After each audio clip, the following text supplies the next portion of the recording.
Hi hello నమస్తే welcome to Uma's kitchen.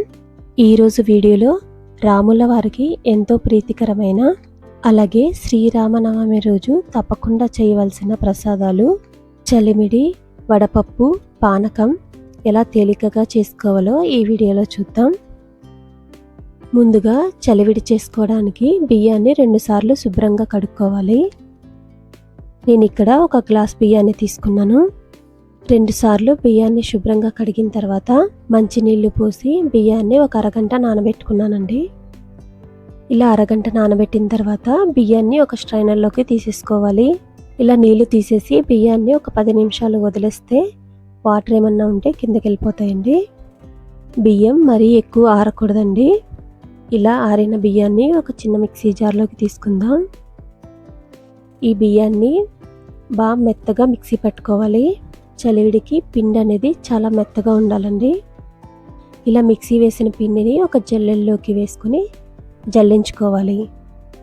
ఇలా పిండిని మొత్తం జల్లించిన తర్వాత పైన మిగిలిన మొరం పిండిని ఇంకొకసారి మిక్సీ వేసుకొని అది కూడా జల్లించేసుకోండి.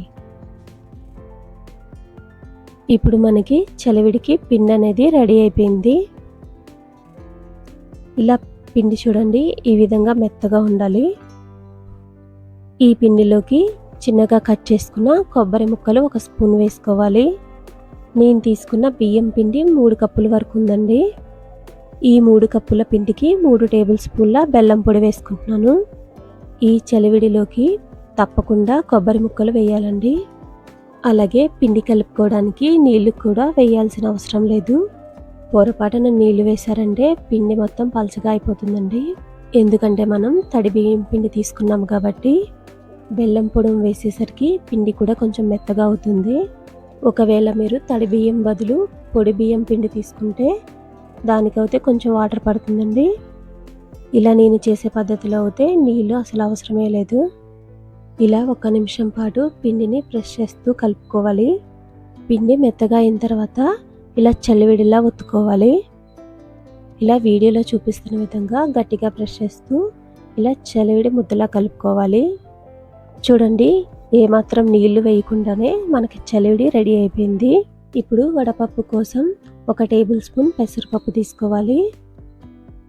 ఈ పప్పును కూడా 2 సార్లు శుభ్రంగా కడిగి మంచినీళ్ళు పోసి ఒక 20 నిమిషాలు నానబెట్టుకోవాలి. ఇప్పుడు పానకం తయారు చేసుకోవడానికి 1 టేబుల్ స్పూన్ మిరియాలు వేసుకొని కచ్చబిచ్చగా దంచుకోవాలి. అలాగే 2 యాలకులు కూడా వేసుకొని దంచుకోవాలి. మిరియాలను, యాలకులను ఇలా మెత్తగా దంచిన తర్వాత వీటిని తీసి ఒక ప్లేట్లోకి వేసి పక్కన పెట్టేసుకుందాం. ఇప్పుడు పానకం తయారు చేసుకోవడానికి ఒక మిక్సింగ్ బౌల్లోకి 2 టేబుల్ స్పూన్ల బెల్లం పొడి వేసుకోవాలి. అలాగే మనం దంచి పెట్టుకున్న మిరియాలు, యాలకుల పొడి కూడా వేసుకొని తగినన్ని నీళ్లు వేసుకొని బాగా కలుపుకోవాలి. ఈ బెల్లం మొత్తం కరిగే వరకు బాగా కలుపుకోవాలండి. అంతేనండి, పానకం రెడీ అయిపోయింది. ఇప్పుడు మనం నానబెట్టుకున్న పెసరపప్పులో నుంచి వాటర్ తీసేసి పప్పు మొత్తం ఒక గిన్నెలోకి వేసుకోవాలి. అలాగే బాగా కలిపేసుకున్న పానకాన్ని కూడా ఒక గిన్నెలోకి తీసేసుకుందాం. చలివిడిని కూడా ఈ గిన్నెలోకి తీసేసుకుందాం. ఇలా రాముల వారికి ప్రీతికరమైన వడపప్పు, పానకం, చలివిడి రెడీ అయిపోయిందండి. రాముల వారికి పానకం సమర్పించినప్పుడు ఇలా తులసి ఆకు వేసి సమర్పించండి. చూశారు కదా, శ్రీరామనవమికి ఎంతో సులువుగా ప్రసాదాలు తయారు చేసుకోవచ్చు. ఈ వీడియో మీకు నచ్చినట్టయితే లైక్ చేయండి, కామెంట్ చేయండి. మరిన్ని ఇలాంటి వీడియోస్ కోసం ఉమాస్ కిచెన్ ఛానల్ని సబ్స్క్రైబ్ చేసుకోండి. Thank you.